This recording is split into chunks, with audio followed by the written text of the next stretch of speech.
Olá, galerinha, sejam bem-vindos ao canal. Hoje nós iremos começar o estudo de óptica geométrica, falando um pouquinho sobre luz e cores. Antes de começar a aula, não se esqueça de se inscreverem no canal. Se gostarem do vídeo, curtam, compartilhem e deixem comentários com sugestões para os próximos vídeos. Então vamos lá. Inicialmente nós iremos ver o conceito de luz. Então, para a gente, o que vai ser luz? Fisicamente, luz é o agente físico que, atuando nos órgãos visuais, nos olhos, produz a sensação de visão. Uma outra possível colocação para a luz é que a luz é um tipo de onda eletromagnética, já que a luz consegue se propagar tanto no vácuo como em meios materiais. Eu coloquei aqui um exemplo, uma figurinha, que mostra bem o conceito das duas definições. Então, a luz vem aqui proveniente do Sol, ela passa pelo vácuo, passa pela atmosférica, por partículas d'água, ou seja, ela já se propagou em meios materiais e também no vácuo, ou seja, a luz realmente é uma onda eletromagnética. E essa luz chegou até uma folha e essa folha refletiu a sua luz até o olho de uma pessoa. Logo, causou uma sensação de visão nela. Portanto, isso também é outra definição possível de luz, ok? Existem várias cores no nosso espectro, não é isso? Mas como se diferenciam uma cor da outra? Que grandeza física é responsável por mudar a coloração delas, no caso, né? Eu coloquei um exemplo aqui do vermelho, laranja e verde. Então, o que distingue essas três cores? Fisicamente, o que diferencia as três é a sua frequência. A frequência é responsável por mudar essa coloração. Eu coloquei uma tabela mostrando para vocês as cores que têm menores frequências e as cores que têm maiores frequências. No caso aqui, ó, olhem comigo na esquerda, esse eixo da frequência. Então, aqui, quem está menor frequência, ó, quem está mais abaixo desse eixo, é a cor vermelha. E quem tem a maior frequência é a cor violeta. Gente, frequência e comprimento de onda são grandezas inversamente proporcionais. Isso fica claro quando você analisa bem essa tabela. Eu falei para vocês que o vermelho ele tem a menor frequência. Em contrapartida, é o que tem o maior comprimento de onda. Já a cor violeta, ela possuía a maior frequência.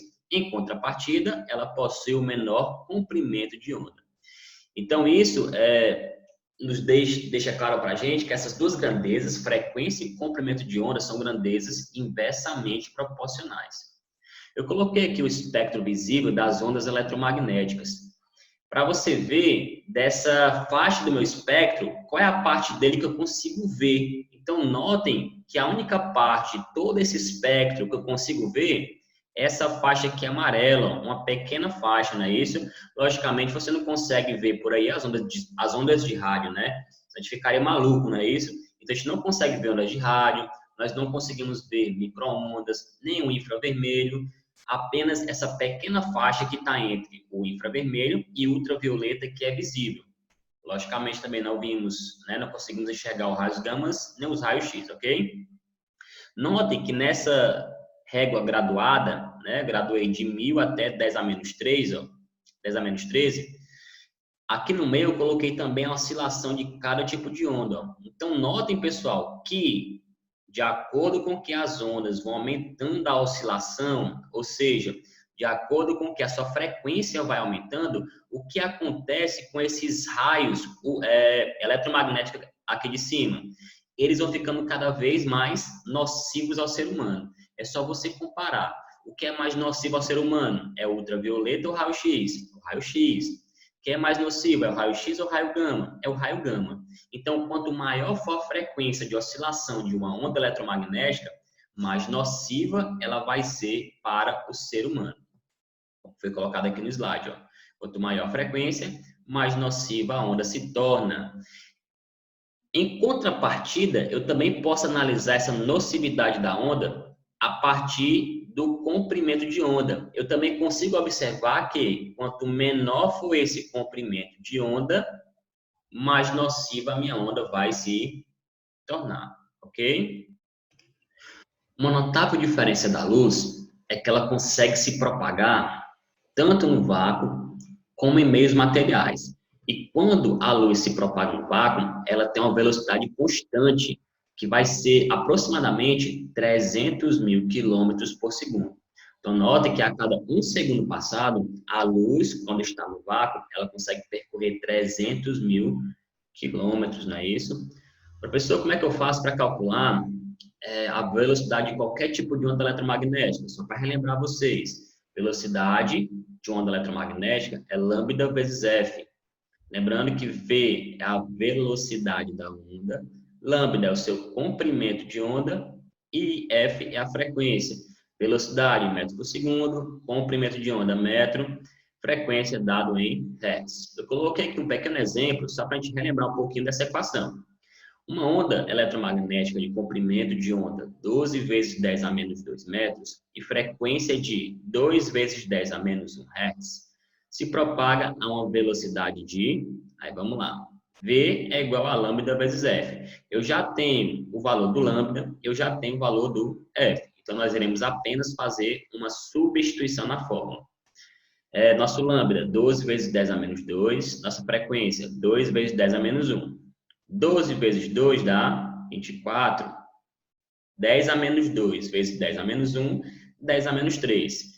Colocando esse valor em notação científica, eu vou andar uma casa para a esquerda e vou somar mais um ao meu expoente. Então, a resposta final seria 2,4 vezes 10 a menos 2 metros por segundo. Uma questão bem tranquila que envolvia o conceito de velocidade de uma onda eletromagnética. O ano-luz também é uma grandeza bem importante para ser estudada quando se trata de óptica geométrica. Muitos alunos tendem a confundir ano-luz como sendo uma grandeza de tempo, por se tratar de ano, não é isso? Mas não, por favor, não confundam. Ano-luz é uma grandeza que mede distância. No caso, ela mede a distância que a luz consegue percorrer a cada um ano. E essa grandeza no luz, ela serve para medir grandes distâncias. Por exemplo, a distância de Centauri até a Terra, que é de 4,2 ano-luz. Então, essa grandeza no luz foi criada para conseguir melhor redigir, melhor trabalhar com distâncias muito grandes, com grandes distâncias, ok? Professor, então quanto percorre em quilômetros a luz em um ano? Então a gente faz um cálculozinho bem simples e consegue chegar a essa estimativa. Então a luz aproximadamente, percorre em um ano 9,46 trilhões de quilômetros por ano no espaço vazio, ok? Iremos agora falar um pouquinho sobre fonte de luz. Inicialmente sobre o conceito. Fonte de luz é qualquer corpo que emite luz, sendo própria ou não. Para isso, nós conseguimos classificá-las de duas maneiras. Eu tenho as fontes de luz primária, no caso o Sol, e temos a fonte de luz secundária, no caso aqui a Lua. Lembrando, meninos, que fonte primária produz sua própria luz e a fonte secundária precisa de uma outra fonte primária para ser iluminada. É fácil ver o exemplo da Lua, né? Eu só consigo ver a Lua por conta da luz do Sol. Então, lembrando, fonte primária produz sua própria luz, fonte secundária precisa de um outro objeto para ser iluminado. Eu coloquei aqui um exemplo de uma vela. A vela, pessoal, eu tenho que tomar muito cuidado para analisar se ela é primária ou secundária, porque ela vai depender do seu estado. Nesse caso da figura, essa vela está acesa. Então, nesse momento, ela está sendo classificada como sendo primária. Se eu chegar e apagar essa chama da vela, ela para de emitir luz própria. Então, ela vai passar a ser uma fonte secundária. Se você teve dúvida de classificar uma fonte de luz sendo primária ou secundária, você se imagina na seguinte situação. Uma sala completamente escura, sem luz alguma, e você pega esse objeto que você quer analisar e coloca no meio dela. Se nessa sala totalmente escura você conseguir ver esse objeto, é porque ele é primário. Se nessa mesma sala você colocar um objeto e você não conseguir vê-lo, é porque ele vai ser secundário. Ok, meninos? Tranquilo, né? Eu também posso classificar a luz quanto à sua geometria.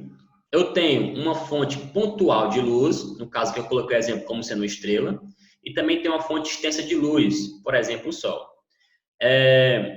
Eu tenho que ter cuidado também com essa análise de pontual e extensa, porque ele depende da distância que eu estou observando.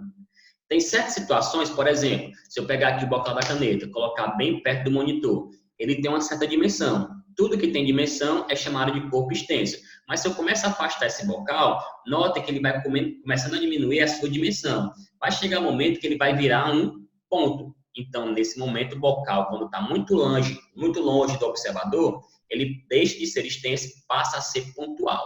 Então, só para fechar essa ideia, pontual é quando o corpo não tem dimensão em referência ao observador. E corpo extenso é quando o corpo tem dimensões em referência ao observador. Eu coloquei aqui uma fonte primária de luz, né, sendo pontual, né, ela nasceu, a origem dela foi de um ponto, e a outra fonte de luz como sendo fonte extensa, ó, é a fonte que nasceu a luz, ela tem uma certa dimensão. Então, lá para frente, nas próximas aulas, nós iremos ver que isso vai fazer a diferença na formação das sombras, ser pontual ou não. Vamos falar agora um pouquinho de cores. A percepção de cores depende de 3 fatores: da luz que ilumina o objeto, do próprio objeto e do observador. Professor, eu não consigo entender muito bem essas 3 condições, esses 3 fatores. Vamos tentar melhorar essa ideia. Por que a percepção de cor depende do observador? Suponha eu, uma pessoa que tem uma visão considerada perfeita, entre aspas, né, comparada com uma pessoa daltônica. Será que a minha percepção de cor é a mesma da pessoa daltônica? Não, né? Então, realmente, essa percepção de cor depende de quem observa. Há um tempo atrás, tinha um exemplo de um vestido que algumas pessoas viam ele branco e dourado e outros viam ele azul e preto. Então, noto que, de acordo com a percepção da pessoa, ela conseguia enxergar cores diferentes. Então, realmente, a cor depende de quem a observa. Ela depende do próprio objeto, porque todo objeto tem a sua cor característica. Então, essa parte que é mais fácil de entender. Então, todo objeto tem sua cor característica, portanto, a percepção de cor também depende do objeto. Ele depende da luz que ilumina o objeto. Imagina uma parede toda branca, e você ilumina essa parede branca com a luz azul, a parede se torna azul. Se você pega essa mesma parede branca e ilumina ela com uma luz verde, ela fica totalmente verde. Então, a percepção de cor também depende da luz que vai iluminar a situação, ok? E essas cores, elas podem ser divididas em 2 grupos. Primeiro grupo, monocromático. Segundo grupo, policromático. Monocromático, apenas uma cor. Ela é composta por uma única cor. E o policromático, ele é composto por mais de uma cor. Isaac Newton, né, lá antigamente, ele fez um pequeno experimento e conseguiu demonstrar que a luz branca, ela é formada pela união de todas as cores. Se eu pegar todas as cores e juntar, eu vou ter a formação da cor branca. Também ficou definido, né, fisicamente, que o escuro ia ser chamado de ausência de cor. Então, tudo que não tem cor, na física é chamado de escuro. Eu tenho aqui uma ilustração que mostra o famoso disco de Newton, né?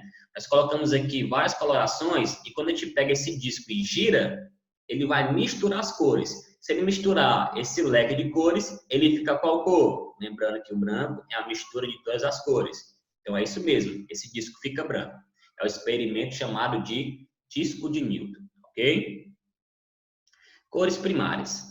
As cores primárias são 3: azul, vermelho e verde, ok? É o famoso RGB, né? Red, Green e Blue. São as 3 cores primárias. A partir delas, eu consigo a formação de todas as outras cores. Lembrando que eu estou falando de cores aditivas primárias. Então, quais são elas? Azul, vermelho e verde. Então, por exemplo, se eu pegar o vermelho e misturar com o verde, eu tenho a formação do amarelo. Lembrando que eu estou tratando de cores puras. Talvez você não consiga fazer isso com a tinta guache. Você não consiga misturar o vermelho e o verde para dar um amarelo, porque tem que ser uma cor pura. Se eu misturar o vermelho com o azul, eu tenho magenta. E se eu misturar o azul com o verde, eu tenho o ciano, não é isso? Professor, como é que eu consigo perceber as cores, né? Como é que funciona no meu olho que eu consigo distinguir uma cor da outra? Bem, para isso, existem nos nossos olhos 2 células sensíveis à luz, os bastonetes e os cones. Os bastonetes são mais sensíveis à luz e os cones, eles conseguem diferenciar o vermelho, o verde e o azul. Então, os bastonetes dão aquela sensação de claro e escuro e os cones, ele dá a sensação das cores, as cores primárias, vermelho, verde e azul. Ok? Tá aqui uma ilustração, né, do que seriam os cones e os bastonetes. Os bastonetes aqui, ó, na cor escura, e os cones aqui, ó, de vermelho, verde e azul, ok? Professor, como é que funciona as cores nos corpos opacos, né? Bem, todo corpo opaco, ele vai sofrer dois agentes físicos. Quais são eles? Absorção e reflexão da luz. Ora ele absorve, ora ele reflete. Para encurtar essa ideia, vamos pensar o seguinte: todo objeto tem uma cor característica. Imagina uma folha verde, né? Então essa folha é verde é porque a frequência característica dela é a frequência verde. Então toda a luz que chega nela vai ser absorvida, exceto a sua frequência característica, que vai ser refletida. Então, imagine só, vem aqui a luz do sol. A luz do sol é composta por todas as cores. Ela vai incidir na folha que está a frequência característica verde. Então, ela absorve todas as cores do espectro branco e vai refletir apenas a cor verde, que é a sua frequência relativa. Ok? Eu coloquei aqui a ilustração que mostra bem isso. Ó. Tenho aqui a folha, essa folha está incidindo a luz branca, ela absorveu todas as cores, exceto a verde que foi refletida para o observador. Então, com isso, o observador consegue perceber essa folha verde. Professor, se eu pego nessa folha e ilumino ela com a luz monocromática, que não seja o verde, ou seja, eu ilumine ela, por exemplo, com a luz azul. Menino, se eu estou pegando essa folha que tem a frequência característica verde e estou jogando apenas a cor azul, tudo que não for verde, ela vai absorver e não vai refletir. Então, nesse caso, a folha absorve toda a luz que chega nela e não refletiria nada para o observador. Então, o observador iria enxergar a ausência da cor na folha, ok? Lembrando que, nesse exemplo, a folha só vai ser iluminada com uma fonte azul, ok, meninos? Por hoje era isso. Para você que é meu aluno, né, eu já vi em sala de aula, batemos na tecla em relação a isso, revisamos bem. Para quem não é, acompanhe aqui no canal que nós iremos prosseguir as aulas falando um pouquinho sobre os outros conceitos de óptica geométrica. Até a próxima aula.